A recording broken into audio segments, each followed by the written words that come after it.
Welcome. This video is brought to you by My Shoe Covers, reusable, washable booties for residential contractors, designed with a grip you can count on. So, you're ready to build a killer contracting business, call your own shots, and create something amazing with your own two hands. That's the dream.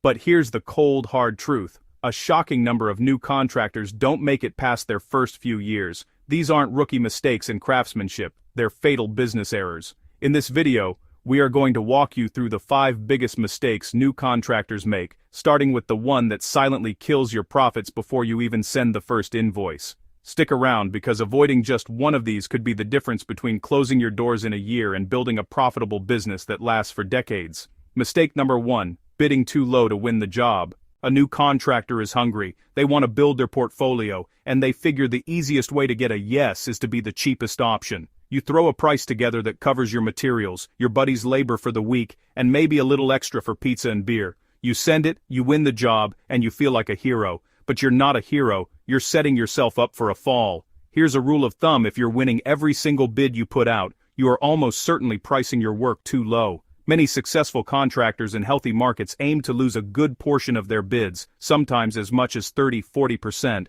because it's a sign they're pricing for value, not just to stay busy. When you intentionally undersell your services, you're not just making less money on one job, you're setting a disastrous precedent. You're telling the market, your clients, and yourself that your skill and your risk aren't worth much. This isn't a business model, it's a race to the bottom, and the only prize is burnout. The solution isn't to just add 10% and hope for the best. You need to stop thinking about what a job costs you and start understanding what your service is worth. Do your homework to find out the true market price for the quality you provide in your area. Your bid has to cover labor and materials, of course, but also all the hidden costs we're about to talk about, plus a healthy profit margin. Profit isn't a dirty word. It's the fuel that lets your business survive, grow, and serve your clients better. Mistake number 2, being blind to your own value. Mistake number 2 flows right from the first one, but it's way sneakier, being blind to your own value because you completely ignore your overhead. So many new contractors think, I work out of my truck, I don't have a fancy office, so I don't have overhead. That thinking is dead wrong, and it will bankrupt you. Your overhead is every single dollar you spend just to be in business, whether you're on a job site or not. We're talking about your truck payment, your insurance, your phone, accounting software, marketing, gas, and the wear and tear on your tools. The list goes on and on. When you don't calculate these costs, you're flying blind. You might feel busy cashing checks, but you could be losing money on every single job without even realizing it. It's the fastest way to work yourself into the ground while your business slowly bleeds out. Sit down and calculate your total monthly and annual overhead costs. Once you have that number, you can build that cost recovery into every single estimate you create.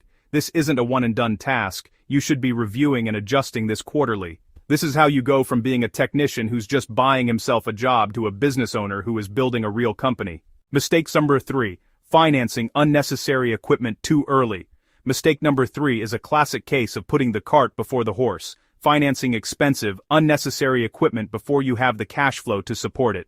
Your buddy buys a brand new truck, so you feel that pressure, that you need one too. You see a shiny dump trailer and imagine all the time it'll save, so you sign the financing papers without a second thought. Here's the danger: that new equipment feels like an asset, but that monthly payment is a liability that shows up every single month, whether you're using it or not. That financing drains critical cash that could have been used for marketing, hiring a key person, or just building a safety net for a slow month. Instead, it's tied up in a piece of metal sitting in your yard half the time. This pressure then forces you to take on less profitable work just to make the payment, and that's how the downward spiral starts. The solution here is all about patience and being brutally honest with yourself. Can I rent or lease it until the business can truly afford to buy it with cash? Run the numbers, explore your options, and don't let your ego make financial decisions. The goal is to build a profitable company, not to have the prettiest truck on the job site.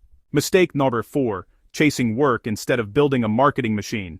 Alright, mistake number 4 is about how you find work. It's the error of constantly chasing work just to stay busy, instead of building a marketing machine that brings a steady pipeline of your ideal clients to you. The contractor who's chasing work is easy to spot. They're on every bidding platform, taking any job they can get, no matter the location or profit margin. They think being busy is the same as being successful. It's not. This chasing mindset is a recipe for burnout. It stops you from ever developing a specialty and becoming the go-to expert for a specific type of work. You become a generalist who has to compete on price, which, as we've already covered, is a losing game. You're stuck on a hamster wheel, running as fast as you can just to stay in the same place. The solution is to shift your mindset from chasing to attracting. You need to build a marketing machine. This starts with choosing a niche. Are you going to be the best bathroom remodeler in town, the expert in kitchen updates? Focus on one thing and get undeniably good at it. Then, build your marketing around that niche. Create a professional website showcasing your work. Get client testimonials. Learn the basics of local SEO so people can find you on Google. Building a real marketing pipeline takes time, but it's the only way to get off the hamster wheel and start attracting the high-margin projects you actually want. Mistake number 5. Taking on work that's too big or outside your scope. The mistake is born from a mix of ego and optimism, taking on a job that's way too big or far outside what you're good at.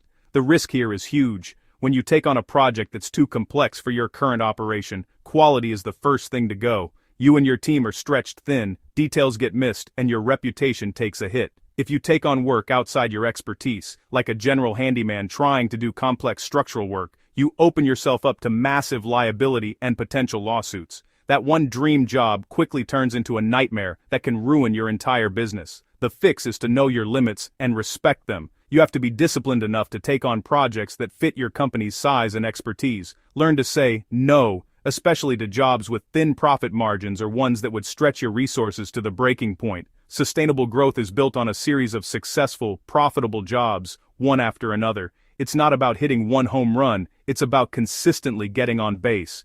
As your business, systems, and team grow, you can then slowly and strategically take on bigger and more complex work. So there you have it. The top 5 mistakes that derail new contractors. It's bidding too low, ignoring your overhead, financing equipment you don't need, chasing work, and taking on jobs that are too big for you. Notice the theme?